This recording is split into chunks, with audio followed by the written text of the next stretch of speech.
नमस्कार दोस्तों, हिंदी साहित्य classes bye Rita Goswami channel पर आप सभी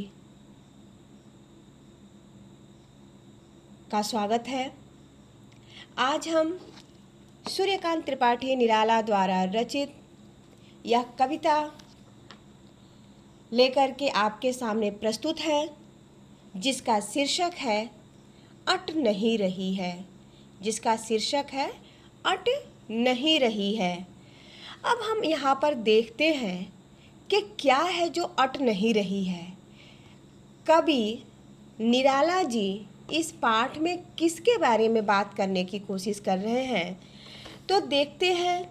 यह कविता फागुन महीने की मादकता को, आभा यानी कि चमक को, उसके मादकता को प्रस्तुत करती है।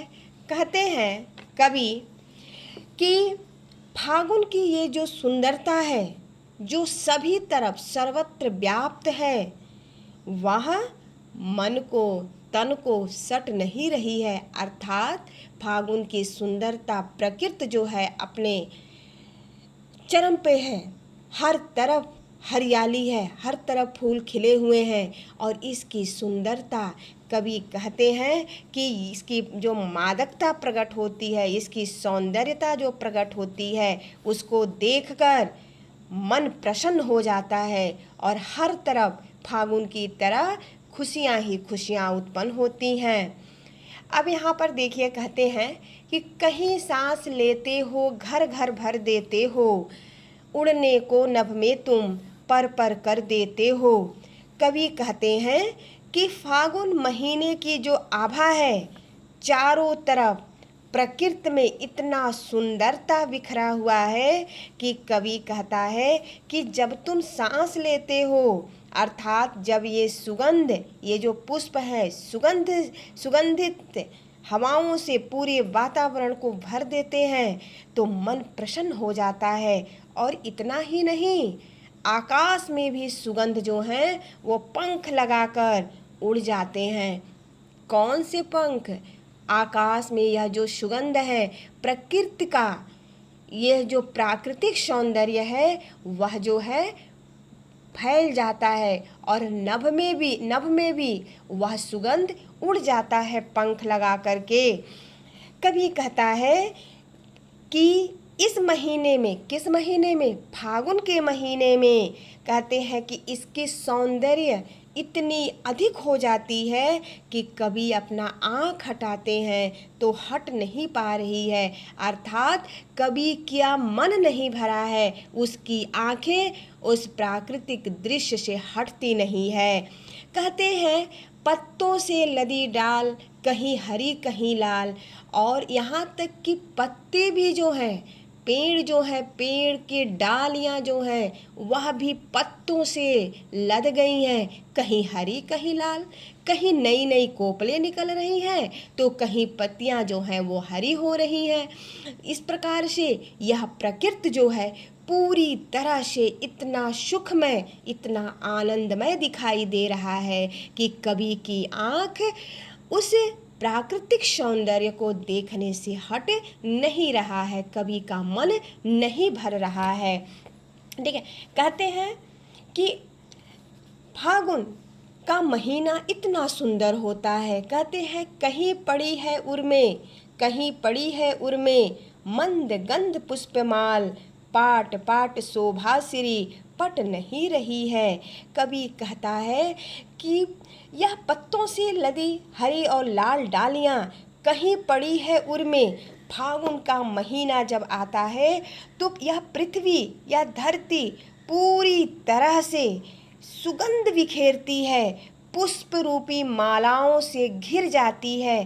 अर्थात बच्चों, जिस तरह से हम अपने गले में पुष्प का माला धारण करते हैं और वह हमारे वक्षस्थल पर आकर के टिकता है, इस प्रकार का तो माला नहीं है। यह प्राकृतिक रूपी माला है जो फागुन के महीने में प्रकृति का अंग अंग जो है हरियाली से, खुशबू से फूलों से भरा हुआ है। तो कवि कहते हैं कि यह जो पुष्प है इस प्रकार से खिले हैं जैसे लग रहा है कि प्रकृति जो है, प्रकृति के हृदय पर पुष्पों की माला फैली हुई है, पुष्पों की माला बिखरी हुई है। और यह पुष्पों की माला इस प्रकार लग रही है जैसे फागुन का महीना जो है वह पूरी तरह से खुशबूदार और पूरी तरह से उल्लास और उमंग के साथ निखरी हुई है। और इसे देख करके जो मानव है, मानव का मन भी उमंग से, खुशियों से भर गया है। कहते हैं कि पाट पाट अंग अंग शोभा श्री, अर्थात इस प्रकृति का पाट पाट, प्रकृति का हर एक अंग, हर एक जगह वह पट गई है। किससे पट गई है? तो प्राकृतिक सुंदरता से पट गई है। कवि कहते हैं कि पट नहीं रही है, अर्थात यह जो शोभा है वह आँखों को समा नहीं रही है। यह मन को शांत, मन शांत नहीं हो रहा, मन भर गया है, लेकिन आँख जो है उससे, उस दृश्य से, किस दृश्य से? यह जो प्राकृतिक दृश्य है इस दृश्य से अपनी आँख नहीं हटाती है। तो इस प्रकार से हमने देखा कि इस पाठ में कवि जो हैं फागुन महीने की मादकता को प्रकट करते हैं, जिस समय धरती जो है पूरी तरह से हरियाली से भरी हुई है, हर एक पेड़ पौधे जो हैं पुष्पों से लदे हुए हैं। और ऐसी प्राकृतिक सुंदरता देख करके मनुष्य के, अर्थात कवि के मन में भी, हृदय में भी उल्लास और उमंग भरा हुआ है। तो मेरे प्यारे विद्यार्थियों, मैं समझती हूँ कि आप सभी को यह चैप्टर समझ में आ गया होगा। अगर जो कहीं कोई दिक्कत हुआ है तो कमेंट बॉक्स में आप अपना सुझाव दें, वो सर्वोपरि है, मान्य है। धन्यवाद।